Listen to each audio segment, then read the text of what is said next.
Let's talk about case number 6 in the continuation. Case number 6 जो है वो बात कर रहा है relationship between effect and cause. कभी कभी ऐसा होता है कि कॉज जो होता है वो तो बहुत छोटी सी चीज के लिए होता है, लेकिन उसका जो इफेक्ट होता है वो काफी बड़ा हो जाता है। ठीक है, जो उम्मीद से ज्यादा उसके कॉन्सिक्वेंसेस खराब हो जाते हैं।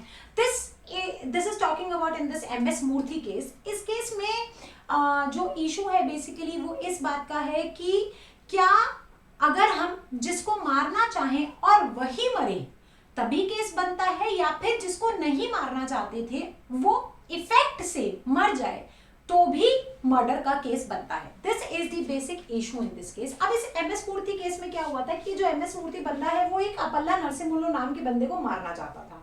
ठीक है, तो उसने क्या करा, उसने एक पॉइजनस हलवा बनाया अपल्ला नरसिम्हलु के लिए, और अपल्ला नरसिम्हलु ने उस हलवे को थोड़ा सा खाया और बाकी का हलवा उसने यूं ही छोड़ दिया और फेंक दिया। एक 8 साल की बच्ची आई और उसने उस हलवे को उठाया, खुद भी खाया और अपने दोस्तों को भी खिला दिया। इस बात से एमएस मूर्ति बिल्कुल अनजान है, उसको नहीं पता कि ऐसा कुछ हो सकता है। उसकी इंटेंशन सिर्फ और सिर्फ अपल्ला नरसिम्हलु के लिए थी। अब जब उसने वो उस 8 साल की बच्ची ने वो खाया, उसके दोस्तों ने खाया, तो 2 लोगों की डेथ हो गई वो हलवा खाने से।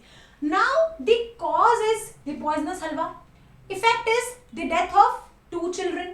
Now the question arises कि एमएस मूर्ति कहता है कि मेरी जो इंटेंशन थी वो तो थी किसके लिए, अपल्ला नरसिम्हलु के लिए, जो कि रिकवर कर गया, जिसकी डेथ नहीं हुई। तो मैं जिसको मारना चाहता था वो तो मरा ही नहीं, पर बाकी के लोग जिनको मैं मारना ही नहीं चाहता था, जिनके लिए मेरे पास मेंजरिया था ही नहीं, मेरे एक्ट से सिर्फ उनकी डेथ हो गई है। तो आप मुझे बताइए कि क्या मैं फिर भी लायबल होऊंगा? तो इशू ऑब्वियसली इशू आपको समझ ही आ गया होगा कि इशू यही है कि वो कन्विक्ट होना चाहिए उनके लिए जिसके लिए उसके मन में कभी भी इंटेंशन थी ही नहीं मारने की।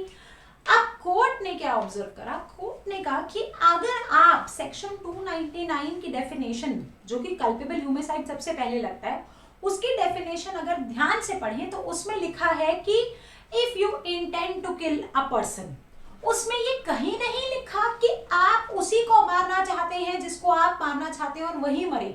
नहीं, आपकी यदि इंटेंशन किसी को भी मारने की है और कोई भी मर रहा है आपके कॉज से, आपकी वजह से, डायरेक्टली या indirectly, then you will be liable. ऐसा कहीं नहीं लिखा कि आप किसी पर्टिकुलर को मारना चाहेंगे तभी आप you will be liable. Okay, so this was the courts observation. Court ने कहा कि 299 और 300 में does not require that the offender should intend to kill any particular person, इसलिए intention to cause death was found। तो आपको समझ आ गया होगा कि cause क्या है और effect क्या है, इसलिए उसको conviction दिया गया अंडर 302 IPC।